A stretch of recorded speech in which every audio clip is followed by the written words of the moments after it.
Everyone, എല്ലാവർക്കും നമസ്കാരം. Absolute mind ക്ലിനിക്കിന്റെ problem solve എന്നുള്ള പരിപാടിയിലേക്ക് എല്ലാവർക്കും സ്വാഗതം.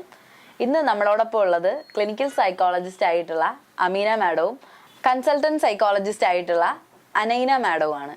എനിക്ക് ഫസ്റ്റ് ചോദിക്കാനുള്ള മാഡത്തിന്റെ അടുത്താണ്, നമ്മളിപ്പോൾ നമുക്കൊരു പനിയോ അതുപോലെ തന്നെ എന്തെങ്കിലും ഒരു തലവേദനയോ എന്തെങ്കിലും ഒരു അസുഖം ആയിക്കോട്ടെ, നമുക്ക് ഇപ്പോൾ ഒരു ഹാർട്ട് ഡിസീസ് വന്നാൽ പോലും നമ്മളത് ഒരു മരുന്ന് കഴിച്ച് മാറ്റാനായിട്ടുള്ള ഒരു ശ്രമം നമ്മൾ നടത്തും. പക്ഷെ നമുക്ക് സൈക്കോളജിക്കലായിട്ട് ഉണ്ടാകുന്ന ബുദ്ധിമുട്ടുകൾ, അതായത് മാനസികമായിട്ട് ഉണ്ടാകുന്ന ബുദ്ധിമുട്ടുകൾക്ക് നമുക്ക് മരുന്ന് കഴിക്കാനും മറ്റുള്ളവരോട് പറയാനും ഭയങ്കര മടിയാണ്.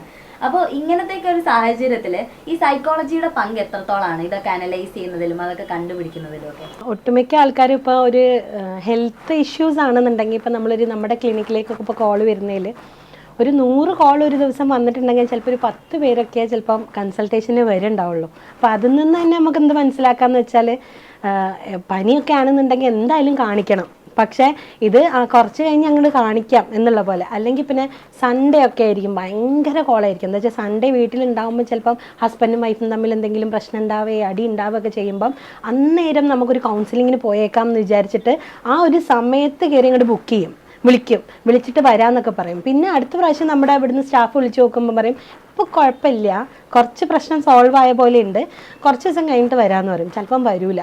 ഇതേ ആൾക്കാർ തന്നെ കുറച്ച് കാലങ്ങൾക്ക് ശേഷം ചിലപ്പോൾ ഒരു വർഷമൊക്കെ കഴിഞ്ഞിട്ട് നമ്മുടെ ക്ലൈൻ്റ് ആവുന്നുണ്ട്. അപ്പോൾ അത്രയും കാലം അവർ എന്തുകൊണ്ടാണ് വരാത്തതെന്ന് ചോദിച്ചു കഴിഞ്ഞാൽ നമുക്ക് എല്ലാവർക്കും അറിയുന്ന ഒരു സാധനമാണ്, ഈ സൈക്കോളജിസ്റ്റിനെ കാണിക്കുമ്പോൾ അത് നമുക്കൊരു മാനസിക രോഗമാണോ അല്ലെങ്കിൽ തനിക്കെന്താണോ ഭ്രാന്തുണ്ടോ. അപ്പോൾ ഇന്നലെയും കൂടെ ഒരു പേഷ്യൻറ്റിൻ്റെ ഹസ്ബൻഡിനെയും കൂടെ സെഷനിൽ ഇരുത്താൻ വേണ്ടിയിട്ട് വൈഫിനോട് ചോദിച്ചു, ഹസ്ബൻഡിനെ ഒന്ന് സെഷനിൽ വിളിച്ചുകൂടെ, ഒരു പ്രാവശ്യം അവർ ഒരു 3-4 സെഷനായി ചെയ്യുന്നത്, അപ്പോൾ അവരെയും കൂടെ സെഷനിലൊന്ന് വിളിച്ചുകൂടെ ചോദിച്ചപ്പോൾ അയ്യോ ഞാനത് പറഞ്ഞപ്പോൾ തന്നെ എന്നോട് പറഞ്ഞെന്താ വെച്ചാൽ, നിനക്കെന്താ ഭ്രാന്താ, നിനക്കെന്താ വട്ടായോ, ഞാൻ സെഷനിൽ അറ്റൻഡ് ചെയ്യേ, നീ എന്തിനാ വെറുതെ സെഷൻസ് ഒക്കെ അറ്റൻഡ് ചെയ്യണം, നിനക്കെന്താ ഇവിടെ പ്രശ്നം എന്നൊക്കെ. അപ്പോൾ ആ സ്ത്രീക്ക് ശരിക്കും ആ സ്ത്രീ ഒരു ഡിവോഴ്സിൻ്റെ വക്കിലായിട്ടുണ്ട്. ഹസ്ബൻഡ് അത് അറിയുന്ന പോലും ഇല്ല, അവർക്ക് മതിയായിട്ടുണ്ട് ആ ഒരു ജീവിതം. അപ്പോൾ ഇത്തരം പ്രശ്നങ്ങൾ വരുമ്പോൾ അവർ ചർച്ച ചെയ്യാനൊന്നും അങ്ങനെ റെഡി ആവുന്നില്ല. ഇങ്ങനെയൊക്കെയാണ് എൻ്റെ ഒക്കെ ഒരു അനുഭവം ഉണ്ടായിട്ടുള്ള. അനീന മാമിന് പറയാം. അതെ, ഞാൻ പറഞ്ഞ പോലെ തന്നെ ഇപ്പം കുറേ കേസസിലൊക്കെ വരുമ്പം അവർ ചിലപ്പോൾ ഫസ്റ്റ് സെഷനൊക്കെ എടുക്കും. അത് കഴിഞ്ഞിട്ട് പിന്നെ ഇനി ഞാൻ വരണോ, അത് മോശമാവൂലേ, ആൾക്കാർ കണ്ടപ്പോൾ എന്താ വിചാരിക്കുക, ഇവിടെ നമ്മൾ ഇതിൽ കൂടെ ഒക്കെ വരുമ്പോൾ ആൾക്കാർ ഫേസ് ചെയ്യുന്നത് എന്താ, എനിക്ക് പ്രശ്നം ഉണ്ടോ, അല്ല എനിക്ക് എന്തെങ്കിലും പ്രോബ്ലം ആണോ എന്നൊക്കെ വിചാരിക്കുമോ. അങ്ങനെ കുറേ ആൾക്കാർ ചിലപ്പോൾ പറയും നമുക്ക് ഓൺലൈൻ എടുത്താലോ, ഓൺലൈൻ ആകുമ്പോൾ ആരും കാണൂലല്ലോ, അങ്ങനെയൊക്കെ പറഞ്ഞിട്ട് കുറേ പേർക്കൊരു ബുദ്ധിമുട്ട് വരാറുണ്ട്. സൊസൈറ്റി എന്ത് വിചാരിക്കും, മറ്റുള്ളവർ എന്ത് പറയുന്നൊക്കെ വിചാരിച്ചിട്ട് അവർക്ക് ഭയങ്കരമായിട്ടൊരു ബുദ്ധിമുട്ട് വരാറുണ്ട്. ഇപ്പോൾ സൈക്യാട്രിയും സൈക്കോളജിയും നമ്മൾ രണ്ടും ഒരു സൈ എന്ന് പറയുന്ന ഒരു സംഭവം വരുന്നോണ്ടായിരിക്കും മേ ബി അവർ ഭയങ്കര ഇന്റർലിങ്ക് ചെയ്യുന്ന ഒരു സംഗതിയാണ്. അപ്പം ഈ ശരിക്കും സൈക്കോളജിസ്റ്റുമാരെ കാണാൻ പോകുന്നവരൊക്കെ ഭ്രാന്തന്മാരാണോ? അത് അങ്ങനെ ഒരു സ്റ്റിഗ്മ നമ്മുടെ സൊസൈറ്റിയിൽ ഉള്ളതുകൊണ്ടാണ്. ഓക്കെ, ഇപ്പോൾ ഒരു സൈക്കാട്രിസ്റ്റിൻ്റെ അടുത്ത് പോവുകയാണെങ്കിലും സൈക്കോളജിസ്റ്റിൻ്റെ അടുത്ത് പോവുകയാണെങ്കിലും, അതായത് നമ്മൾ എന്തോ പ്രശ്നമുണ്ട്, ചിലപ്പം ഒരു മെൻ്റൽ ഡിസോർഡറിലേക്ക് എത്തിയിട്ടുണ്ടാവില്ല, അതിൻ്റെ മുന്നേയുള്ള കുറച്ച് ഇഷ്യൂസൊക്കെ ആയിരിക്കും. പക്ഷെ എന്നാലും ആളുകൾ അങ്ങനത്തെ ഒരു സ്റ്റിഗ്മയിൽ ഇപ്പോഴും സ്റ്റിക്ക് ഓൺ ചെയ്ത് നിൽക്കുന്നുണ്ട്. അപ്പം ഒരു മെൻ്റൽ ഡിസോർഡർ തന്നെ വരണം എന്നില്ല ഒരു സൈക്കോളജിസ്റ്റിൻ്റെ അടുത്തേക്ക് പോകാനൊക്കെ.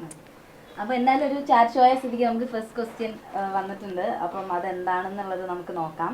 വളരെ ഇൻട്രസ്റ്റിംഗ് ആയിട്ടുള്ള ഒരു ക്വസ്റ്റ്യൻ ആണ്.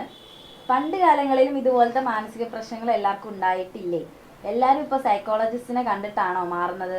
അപ്പോൾ നിങ്ങൾ വെറും പറ്റിക്കലാണ്. ഓക്കെ, ഇതേപോലത്തെ ഒരുപാട് സംശയങ്ങൾ നമ്മുടെ കമൻറ്റ് ബോക്സിലൊക്കെ നമുക്ക് എപ്പോഴും ഉണ്ടാവുന്ന ഒരു കാര്യമാണ്.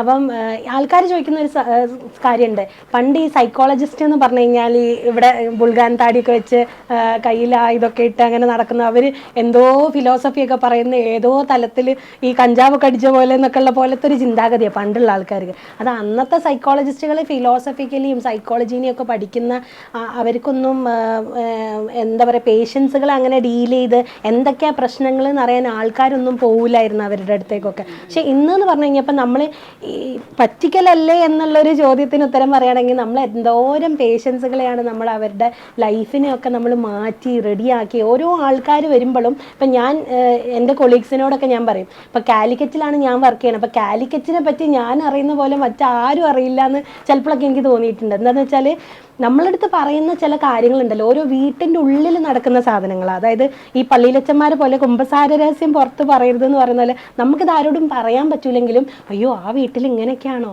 ഈ വീട്ടിൽ ഇങ്ങനെയാണോ, അയ്യോ ഇയാളുടെ ശരിക്കുള്ള സ്വഭാവം ഇങ്ങനെയാണോ എന്നൊക്കെ അറിയുന്ന പോലെ ഒരുപാട് സാധനങ്ങൾ നടക്കുന്നുണ്ട്. പലരും ടോക്സിക് റിലേഷൻഷിപ്പിലൊക്കെ ഇടപെട്ട് ആകെ കുടുങ്ങിയിരിക്കുന്ന സമയത്ത് പണ്ടുള്ള ആൾക്കാർ ചിലപ്പം അതിന് ഒരു ഷെയറിങ് ചെയ്തിട്ടോ അല്ലെങ്കിൽ സുഹൃത്ത് ബന്ധങ്ങൾ ഉണ്ടായതിനെ കൊണ്ടോ അല്ലെങ്കിൽ ജോയിൻറ്റ് ഫാമിലി ആയതിനെ കൊണ്ടോ ഒക്കെ എല്ലാവരും ഇടപെട്ട് എല്ലാവരും കൂടെ എല്ലാവരും ഉണ്ടോ ഉറങ്ങിയോ എന്നൊക്കെ എല്ലാവരും അന്വേഷിക്കുന്ന ഒരു കാലഘട്ടം ഉണ്ടായിരുന്നു. ഇപ്പോൾ ഒരു എക്സാമ്പിൾ പറയുകയാണെങ്കിൽ എനിക്കിപ്പോൾ ഒരു കാലിനൊരു വേദന വന്നാൽ പണ്ട് കാലത്തിൽ ഞാനായിരുന്നെങ്കിൽ അടുത്ത വീട്ടിലെ താത്തേനോട് ചോദിക്കും, താത്ത ഒരു കാലുവേദനൻ്റെ നല്ലൊരു ഡോക്ടറെ പറഞ്ഞു തരുന്നതെന്ന് പറയും അല്ലേ. ഇന്ന് ഞാൻ എന്താ ചെയ്യുക, ആദ്യം തന്നെ മൊബൈലിൽ നോക്കും അല്ലേ, ഏതാണ് ബെസ്റ്റ് കാലിൻ്റെ ഒരു ഡോക്ടർ ആരാന്ന് ഞാൻ മൊബൈലിൽ നോക്കിയിട്ടാണ് ചെയ്യുക. അപ്പോൾ ഇന്ന് നമ്മൾ അങ്ങനെ ഒതുങ്ങി, കുറേ ആൾക്കാർ ഇന്നത്തെ സാഹചര്യത്തിൽ നമുക്ക് അങ്ങനെ ഒരു ഇൻട്രാക്ഷൻസ് ഒക്കെ കുറഞ്ഞു, എല്ലാവരും ബിസിയായി, എല്ലാവരും പ്രയോറിറ്റി ആയി. അപ്പോൾ ആൾക്കാർക്ക് പറയാനും കുറേ ആൾക്കാർ നമ്മുടെ പുറം നാട്ടിലേക്കൊക്കെ പോയി, കുറേ ഫ്രണ്ട്സുകൾ, ഇപ്പോൾ എൻ്റെ കൂടെ പഠിച്ച നല്ല സുഹൃത്തുക്കളൊന്നും ഇപ്പോൾ ഇവിടെ ഇല്ല, അവരൊക്കെ വേറെ നാട്ടിലാണ്, വേറെ ടൈമിംഗ് ആണ്. അപ്പം ഞാൻ രാത്രി മെസ്സേജ് അയച്ചാൽ ചിലപ്പോൾ രാവിലെ ആയിരിക്കും അതിന് മറുപടി കിട്ടുക. അപ്പം അത്തരം സിറ്റുവേഷനൊക്കെ നടന്നുകൊണ്ടിരിക്കുന്ന ഒരു സമയമാണ് ഇപ്പം.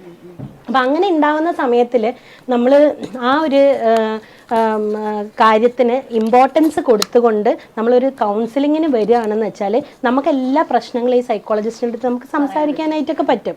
അപ്പം പിന്നെ എല്ലാ വരുന്ന ആൾക്കാർക്കും മാനസിക രോഗങ്ങൾ വലിയതായിട്ട് ഉണ്ടാവണം എന്ന് അങ്ങനെ നമുക്ക് നിർബന്ധം പറയാൻ പറ്റില്ല അല്ലേ. നമ്മൾ മാനസിക രോഗങ്ങളിൽ നമ്മൾ പറയുന്ന 3 കാറ്റഗറിയാണ്. ഒന്ന് ന്യൂറോട്ടിക്സ്, പിന്നെ ഒന്ന് സൈക്കോട്ടിക്സ്, പിന്നെ ഒന്ന് പേഴ്സണാലിറ്റി ഡിസോർഡർ.